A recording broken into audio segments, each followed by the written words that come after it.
Welcome back, everybody. Here we have another edition of the Overwatch League, season number 5, 2022 season, Overwatch 2 beta. It is being played on. We got 5v5, and we got positions 14 through 11 to go through. Alright, so, as a quick recap, at 20, we've got Los Angeles Valiant. At 19, we got Florida Mayhem. At 18, we got London Spitfire. Coming in at 17, we had... Oh gosh, trying to find him. We had Charge. We had Titans. Apologies. 17, we had Titans. 16, we had Charge. And 15, we have Paris Eternal. So, we're going through, this is really the, we're getting towards, the mid pack now. These are the teams that could be competing for playoffs, depending on their region and record. So these are the teams, they got a solid roster, but, there's something or some aspect of their team that is holding them back. And we're going to start off number 14 with the Philadelphia Fusion. So maybe a little surprising. This has been one of our stronger teams in the past. But this is a roster that, it kind of scares me. We don't have a lot of information on them. This is potentially a team that could pop off. But again, who knows? We know about a couple of their players, and obviously it's their star player, Carpe, the player that seems like he's going to own pretty much all of the records, in terms of kills and all of that's, final blows, all of that kind of thing as it pertains to Overwatch League. You talk about a consistent performer, a guy who's been here since the beginning. I remember watching him on FaZe, playing with Shadowburn pre-Overwatch League. Playing with Shadowburn first season in Philly. So the mainstay here, he's going to do what he does. He's an amazing player. Obviously if we had an Overwatch League Hall of Fame, he would easily be in it. But there's a question of what is he working with? Because I remember watching, the FaZe days, and they didn't have a ton besides him. Shadowburn was a great Genji, and Pharah. That team had Raucus on it as well. But they just kind of fell short. And Carpe performed excellent, but it just didn't really matter that much in the end. So for tanks, they have Fury, a mainstay, really good player.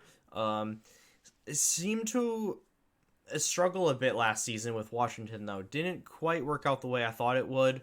They got Aim God, who's played for Washington, who's played for Boston, floated around a bit. I really like him as a flex support. I think he's very good.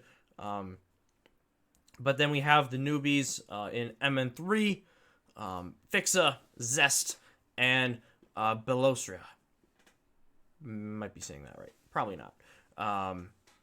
So they addressed main tank. Zest and MN3 are going to be the second and third DPS players. And then you have Fixa playing main support paired with Aim God. Again, there's just too much I don't know about this roster. Aim God and Fury were players that I really liked, especially in years past. But are coming off of pretty disappointing season 4s. So that's really what's dragging me down about this team. I don't know what I'm gonna get from the others. General sentiments all around the league is they didn't exactly hit it out of the ballpark. They didn't get some of the most hyped players, and that isn't to say that that some of these players aren't going to come in and absolutely pop off, because they might. But as it stands, power rankings going into the season, not one of the stronger rosters in my opinion. You've got you have the nuclear weapon in Carpe. He can just go off and win you games and win you matches. But do they have enough of a core around him that's going to support him and make him truly flourish, or is it going to be a one-man show in a lot of losses?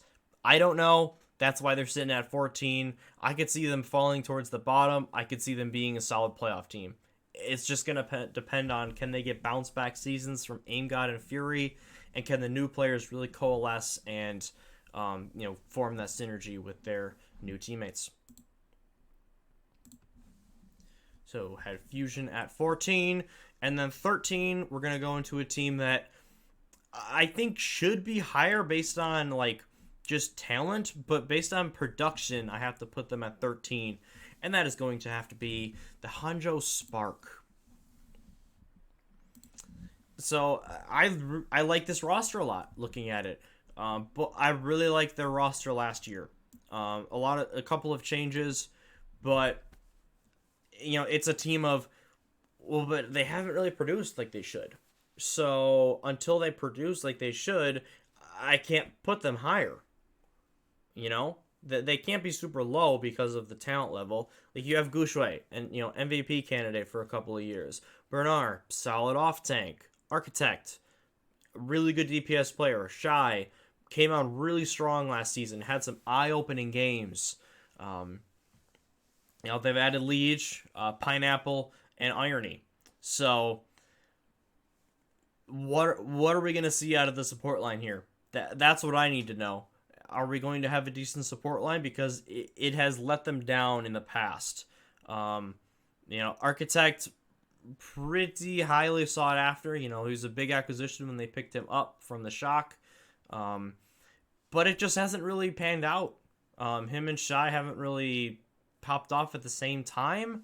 And while Gouchway is great, he needs to be supported. If a really good tank player is on a team that doesn't really support him well, his skill is going to get lost in translation, because tanks, they need their team to be with them. They need to be backed up in order to create all this space and to make the plays and to disrupt the enemy's game plan. And the Spark are a team that I think could be really good, but we have to see it.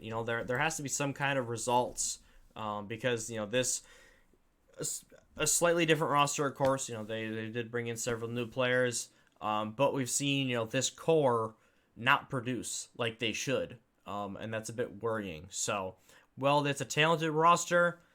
Still, absolutely love their their logo and their color scheme. It's just they have to go at 13 for right now. Next, we move on to number 12. And again, I think things get real interesting around this point. The rankings have never been easy, but I think that they really start to amp up when we get to this mid-section, because I think we have a pretty clear-cut top couple, but in the middle it's like, well...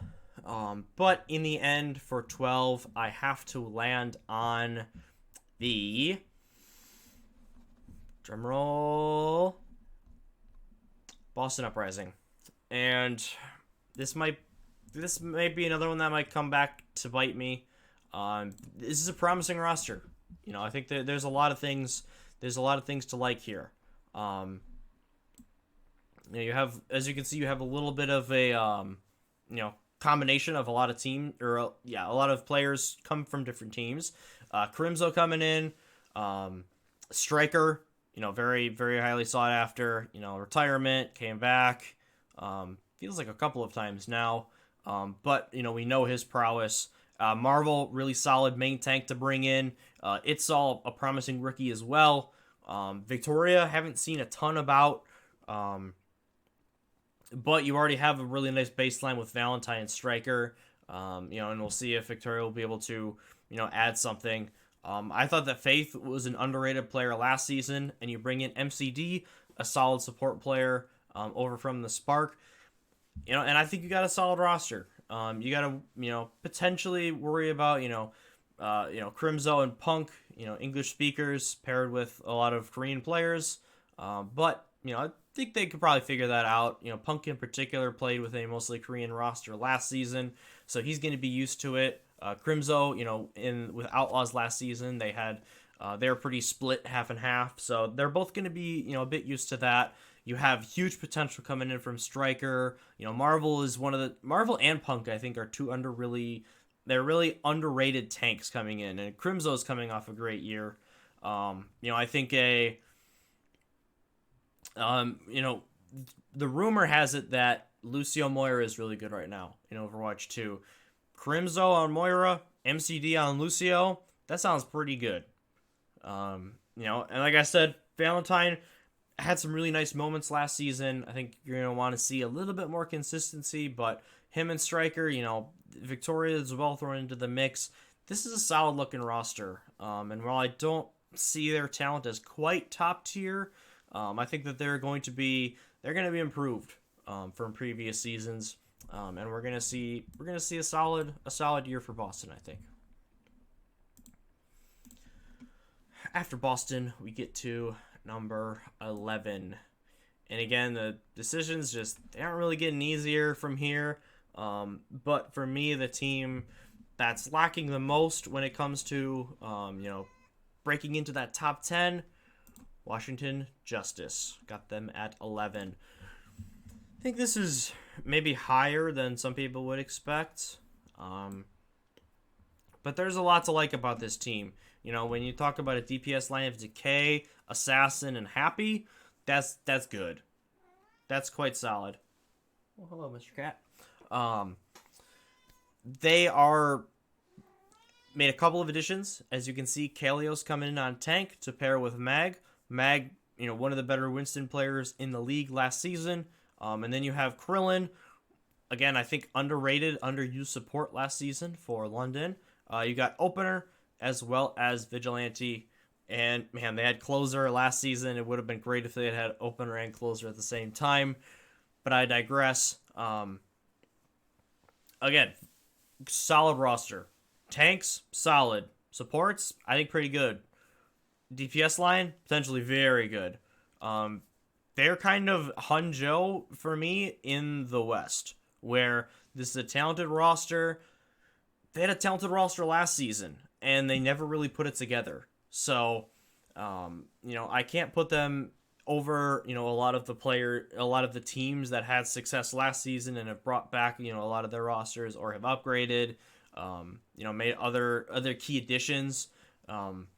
But, they're pushing top 10. 11 is not bad at all. I think that this could be a really, really nice team. But you never know. They got to, at the end of the day, you have to go out there and play. And you have to produce results. And they haven't really done that so far. But, I mean, Decay and Happy, that's two of the higher potential players in the league. So, I think Washington it'll be a fun season. Their fans may still be frustrated at some inconsistencies. But, this is a pretty stacked roster. It's up there with some of these teams that are going to be past them. So, rounding out our bottom 10 is the Washington Justice.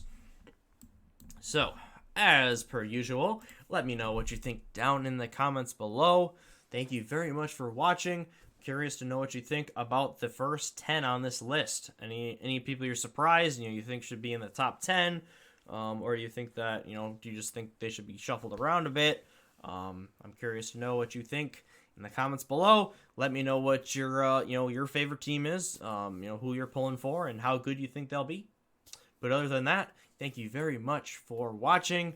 Have yourselves a wonderful day. 2 days to Overwatch League, season number 5. And we'll see you in the next one.